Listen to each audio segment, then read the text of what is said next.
नमस्कार दोस्तों, हमारी आज की कहानी का नाम है संबंध। तुम्हारी हिम्मत कैसे हुई बहू मेरे नवासे को डांटने की। मम्मी जी, मैंने रवि को डांटा नहीं है, सिर्फ समझाया है कि बातें इधर उधर करना बंद कर दे और ये सब छोड़कर पढ़ाई में ध्यान लगाए, और कुछ भी नहीं। मुझे मत सिखाओ, सब समझती हूँ मैं। कांटे की तरह चुभता है ये तुम्हारी आंखों में।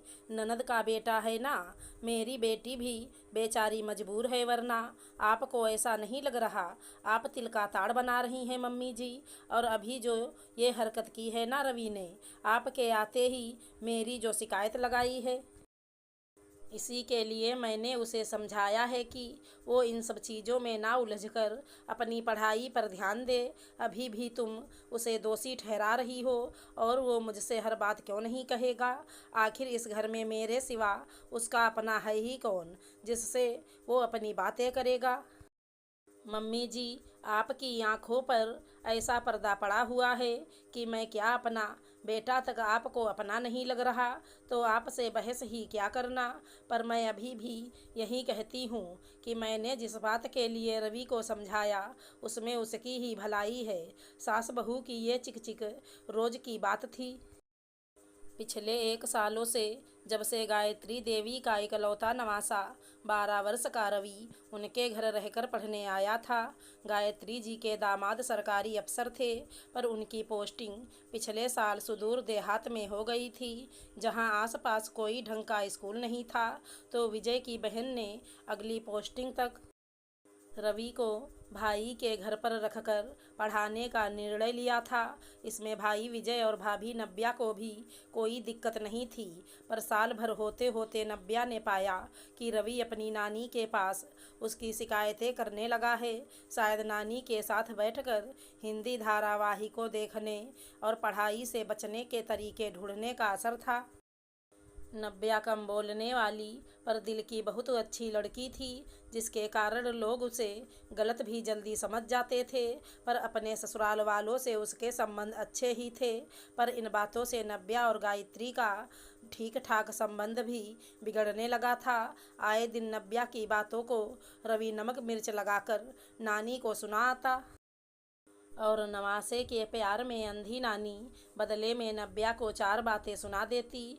एक और भी कारण था कि ज़्यादा पढ़ी लिखी ना होने के कारण गायत्री तो देख नहीं पाती थी कि रवि पढ़ रहा है या समय गुजार रहा है, जबकि नव्या की नज़रों से ये बातें छिपती नहीं थी, तो वो रवि को टोक देती या उससे पूछ लेती।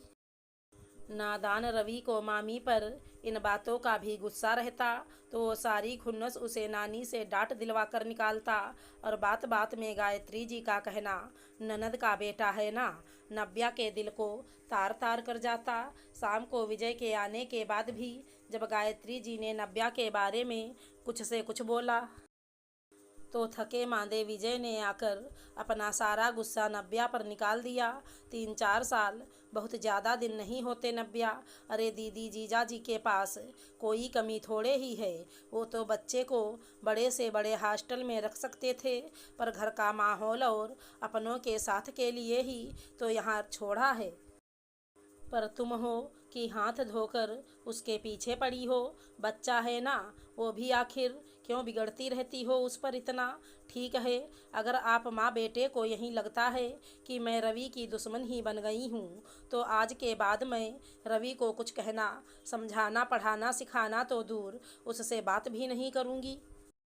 जब बुरी ना होते हुए भी आप सबको मैं ही बुरी लगती हूँ, तो यही सही। सचमुच उस दिन के बाद से नव्या ने रवि को टोकना छोड़ दिया। विजय दिन भर तो होता नहीं था, और गायत्री तो कुछ कहती नहीं थी, तो रवि के मज़े हो गए थे। स्कूल से आने के बाद दिन भर फ़ोन, गेम और कुछ से कुछ करता रहता। एक दिन ननद का फ़ोन आया, तो नव्या ने रिसीव नहीं किया। फिर गायत्री जी के फ़ोन पर ननद ने नव्या से बात करने की इच्छा जाहिर की। भाभी कैसी हो? रवि ज़्यादा परेशान तो नहीं करता? थोड़ा शरारती तो है वो, मैं भी परेशान हो जाती थी। नहीं जीजी, ऐसी कोई बात नहीं है। सुनो ना भाभी, आज रवि की क्लास टीचर का फ़ोन आया था।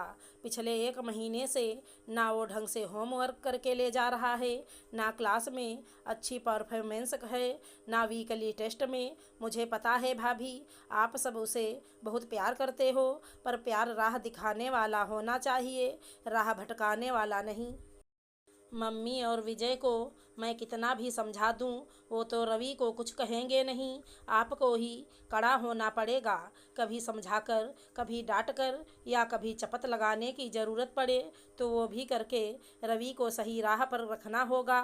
पर मुझे पता है भाभी, मम्मी और आपके संबंध रवि की वजह से खराब हो गए हैं, और आप रवि को कुछ कहती हो तो मम्मी और विजय आपसे नाराज़ हो जाते हैं। मैं बहुत समझाने की कोशिश कर चुकी हूँ मम्मी को, पर वो नहीं समझती। आपके सामने 2 बातें हैं भाभी, या तो पूरी तरह रवि को भविष्य के हाथों सौंप कर आप निश्चिंत हो जाओ, या फिर आज मम्मी और विजय की 4 बातें सुनकर भी आप रवि को एक सही इंसान बना दो। जानती हूँ मुश्किल है, गलत ना होकर भी सबका कोप भाजन बनना, पर एक बच्चे के भविष्य के लिए भाभी नव्या इस बात से खुश थी कि ननद ने उसे गलत नहीं समझा।